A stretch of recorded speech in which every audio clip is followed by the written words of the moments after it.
इसहाक डार कहते हैं कि वक्त से पहले इंतखाबात होते नजर तो नहीं आ रहे, लेकिन अगर हुए तो अक्टूबर 2023 में होंगे, लेकिन उसके लिए मर्दमशुमारी कराना भी बहुत ज़रूरी है।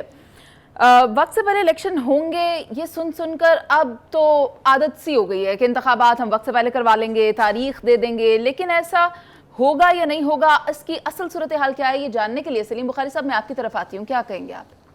बहुत शुक्रिया आपका। गुजारिश ये है कि इलेक्शन वक्त से पहले क्यों होंगे, मतलब सिर्फ इसलिए कि एक पार्टी का लीडर जो है वो चाह रहा है कि इलेक्शन वक्त से पहले हो जाए।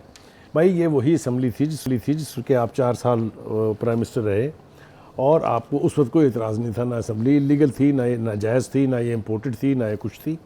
अब अचानक आप ये कह रहे हैं कि चूँकि मैं हुकूमत में नहीं हूँ लिहाजा आप इंतखाबात कराएँ। पहली बात तो ये है कि इंतखाबात में अब वक्त ही कितना रह गया है। आप कह रहे हैं मार्च में हमें डेट दे दें, तो उसके बाद 3 महीने तो वैसे इलेक्शन के लिए चाहिए होते हैं, तो फिर थोड़ा सा 2 महीने और ज़बर कर लें, तो फिर इस मुतालबे की यानी गुंजाइश भी नहीं रहती और समझ में भी नहीं आती। दूसरी बात यह है कि या तो आपके पास एक ऐसा रोड मैप है कि आप इलेक्ट होके आएंगे और चुटकियाँ बजाएंगे तो इकॉनमी ठीक हो जाएगी, चुटकियाँ बजाएंगे तो सारे हालात नॉर्मल हो जाएंगे। आपके पास ऐसा प्लान भी कोई नहीं है, क्योंकि अगर होता तो 4 साल में आपने कुछ ना कुछ मौत तो कर दिए होते ना यहाँ। दूसरी बात यह है कि इस वक्त जो भी रूलिंग एलीट है, ये प्रेरोगेटिव उनका है कि वो अर्ली इलेक्शन कराना चाहते हैं नहीं चाहते हैं। किसी एक आदमी के पास ये इख्तियार नहीं है कि वो इलेक्शन कमीशन को भी फोर्स करे कि आप इलेक्शन कराएं। देखिए टेक्निकल फॉल्ट्स बेपनाह है, आपके पास सेंसस नया नहीं है, पुराने पर नहीं हो सकते इलेक्शन। आप मुतालबा करते रहे कि जनाब आप यहाँ पर वो जो वोटिंग मशीन्स हैं, इलेक्ट्रॉनिक वोटिंग मशीन्स वो लाएँ, आप ओवरसीज़ पाकिस्तानीज़ को राइट ऑफ वोट दें, वो आपने अपने होते हुए तो इम्प्लीमेंट नहीं किया, अब इनसे आप तकाजा कर रहे हैं कि ये कर देंगे। तो ये सारी जो बेवक्त की रागनियाँ हैं, इसकी मुझे कभी भी समझ में नहीं आई है। मेरे ख्याल से मेरा ये मशवरा है कि खान साहब को कि वो ये जो अरसा उनके पास इंटरम पीरियड है, इसको पार्टी ऑर्गेनाइजेशन पर फोकस करें ताकि इलेक्शन में बेहतर रिजल्ट आ सकें, और इंतज़ार कर लें। जहाँ इतना इंतज़ार किया वहाँ थोड़ा सा और इंतज़ार, अगस्त 2023 में इलेक्शन होने ही है, तो इसके लिए इतने खर्चे किए आपने, 51 जलसे किए आपने इलेक्शन लेने के लिए, नहीं मिले आपको। आपने इलेक्शन कमीशन की ऐसी तैसी करके रख दी, वो नहीं कराए उसने इलेक्शन। तो मेरा ख्याल ये है कि इसमें वक्त ज़ाया करने की बजाय उन्हें चाहिए कि वो अपनी पार्टी को रीऑर्गेनाइज करें और इलेक्शन वक्त पे होने दें, ताकि एक रवायत पड़े कि हर असम्बली अपनी टर्म जो है वो पूरी करेगी। बुखारी साहब मैं आपकी तरफ आना चाहूँगी। रेकॉर्डिक बिल पर जो भी तहफ़्फ़ुज़ात हैं, जो इख्तलाफात हैं, क्या उस पर तमाम पार्टीज़ का इत्तफ़ाक़ राय हो पाएगा? देखिए पहली बात तो यह है कि हुकूमत और रियासत में थोड़ा सा फ़र्क रखना चाहिए हमें, और ये होता भी है। हुकूमतें आपस में लड़ती रहती हैं, चाहे वो प्रोविंशियल हुकूमत हो, चाहे वो फेडरल गवर्नमेंट हो, लेकिन स्टेट को नुकसान नहीं होना चाहिए। ये एक कहानी लंबी है, रिकॉर्डिक आज का मसला नहीं है। पहले एक दफ़ा हमें साकिब निसार साहब को अल्लाह खुश रखे, उनकी वजह से $6 अरब ठुक गए थे, और अब फिर हमें कुछ $10 अरब ठुकने वाले थे। इसलिए इसका कोई ना कोई एहतमाम और इंतज़ाम करना बहुत ज़रूरी था। जो लोकल पॉलिटिक्स होती है, चाहे वो कॉन्स्टिट्यूंसी की पॉलिटिक्स हो, चाहे वो इलाकाई पॉलिटिक्स हो या प्रोविंस की पॉलिटिक्स हो, उसके कुछ तकाजे होते हैं। यकीनी तौर पे मैं आपको उसकी एक मिसाल दे सकता हूँ। अगर आपको याद हो तो हज़ारा सूबा बनाने का एक वक्त में बहुत बड़ा फितना तो मैं नहीं कह सकता, लेकिन एक बहुत बड़ा इशू उठा था। तो उसमें हुकूमत भी नून लीग की थी, लेकिन सरदार मेहताब अब्बासी जो है नून लीग के, उन्होंने इस्तीफ़ा दे दिया था। तो ये है इलाकाई प्रोविंस की और कॉन्स्टिट्यूंसी की पॉलिटिक्स, ये होनी चाहिए, होती रहनी चाहिए, लेकिन स्टेट को नुकसान नहीं पहुँचना चाहिए।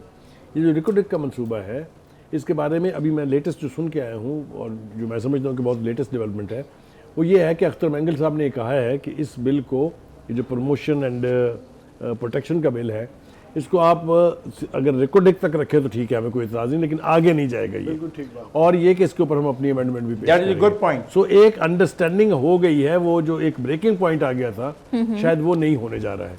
तो ये मैं समझता हूँ कि एक बेटर अंडरस्टैंडिंग और बेटर माहौल जो है वो क्रिएट करके एक बड़े नज़ई मसले को जो है रिजॉल्व किया गया है। इसका क्रेडिट चाहे आप अख्तर मैंगल साहब को दें, चाहे आप फेडरल गवर्नमेंट को दें, लेकिन मुझे इस बात की खुशी है कि ये मामला जो है एमिकेबली हल हो गया है। और दूसरी बात मैं अर्ज़ करूँ आपसे कि इस तरह के मामले अगर तूल पकड़ेंगे तो जो पाकिस्तान में बाहर से आके इन्वेस्टमेंट करने वाले लोग हैं, या वो लोग जो ऑलरेडी यहाँ पर इन्वेस्टमेंट किए हुए हैं, उनके ऊपर बड़ा नेगेटिव इफेक्ट पड़ेगा।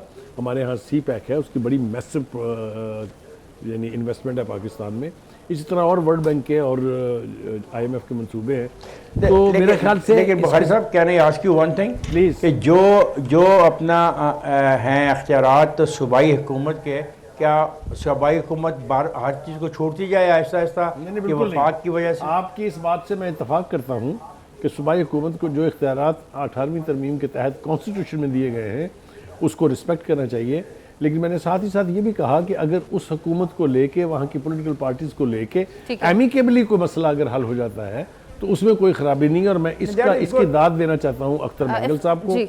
उनकी पार्टी को भी और फेडरल गवर्नमेंट दोनों को। सर। उन्होंने एक इंतहाई नज़ई मसले को वक्त ज़ाया किए बगैर तय कर लिया। सर मैं बुखारी साहब की राय लेना चाहूँगी। बुखारी साहब, do you agree with Iftikhar साहब एंड पीजे सर? आप क्या समझते हैं कि नैब का इदारा होना चाहिए? क्या ये उस तरह से काम कर रहा है जैसे से काम करना देखिए, चाहिए? मेरे पास तो ये गुंजाइश नहीं है कि मैं उन दोनों हजरात जो हैं हमारे, उनकी राय से इख्तिलाफ करूं, लेकिन मैं अपनी राय बीच में जी। शामिल कर देता हूं। तो मुझे तरस आता है पाकिस्तान की पॉलिटिकल लीड पर, जो एक फौजी डिक्टेटर के बनाए हुए कानून को इस तरह ओन कर रही हैं जैसे उनकी अपनी औलाद है।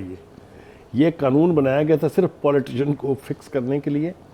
सॉरी, इसकी पूरी तारीख उठा के आप देख लें, चाहे ये मुशर्रफ का दौर था, चाहे उसके बाद का दौर था, चाहे इमरान खान का दौर था, चाहे नवाज शरीफ का दौर था, ये सिर्फ अपने पॉलिटिकल अपोनेंट्स के ख़िलाफ़ केसेस बना के उनको मजबूर करके, कहीं पैट्रियट बनी इसके नतीजे में, कहीं आपको पता है कि काफ लीग बनी। ये सारी प्रोडक्ट्स हैं इस कानून के जिसके तहत सियासतदानों को मजबूर करके किसी एक ख़ास पार्टी की तरफ झुकाव जो है उनका, उसको यकीनी बनाया जाता था। और आज सारे इसकी ओनरशिप लेके ऐसे सर के ऊपर ताज लेके नाच रहे हैं जैसे इससे अच्छा कानून कोई नहीं। मुझे बताइए, मुशर्रफ से पहले क्या एहतसाब के कानून नहीं थे? क्या आप मुझे बताइए, FIA नहीं थी? क्या एंटी करप्शन कोड नहीं थी? तो ये जो नई दरफुंतरी उन्होंने छोड़ी थी, आज उसकी ओनरशिप के ऊपर सारे के सारे जो हैं वो चिल्ला रहे हैं। मैंने ईमानदारी से कहा, मुझे तरस आता है इस पॉलिटिकल एलीट पर जो एक डिक्टेटर के बनाए हुए कानून की ओनरशिप ले रही है। एक बात।